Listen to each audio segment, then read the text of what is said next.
ফ্রিয়ান আবার চলে এসেছি এসএস গুড্ডু অফিসিয়াল চ্যানেলে। তো আজকে একটি রেসিপি হবে যে আমের চাটনি। এটা কিন্তু গরমে দুর্দান্ত একটি রেসিপি।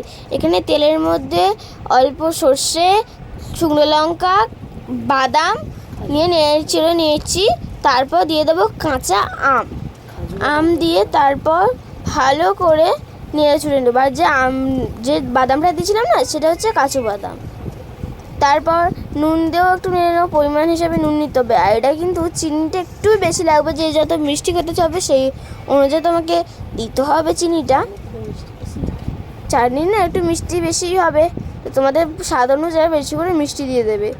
দিয়ে সেটাকে ভালো করে নেবে। তারপর একটু জল দিয়ে ঢাকা দেওয়ার পর দেখবো কি যে আমটা সিদ্ধ হয়ে গেছে কিনা, ও গাঢ় গাঢ় হয়েছে কিনা। যদি গাঢ় গাঢ় হয়ে যায়, আমও সিদ্ধ হয়ে যাবে, কিন্তু চাটনি রেডি। তারপর আমরা এখানে তুলে নিয়েছি একটি বাটিতে। তো লেবু পাতা দিচ্ছি, এটা দিলে স্বাদও সুন্দর হয় চাটনিটা, মানে খুব সুন্দর টেস্ট হয় ও গন্ধ ভালো লাগে। সবাই যদি ভালো লাগে ভিডিওটি লাইক কমেন্ট করে দেবেন।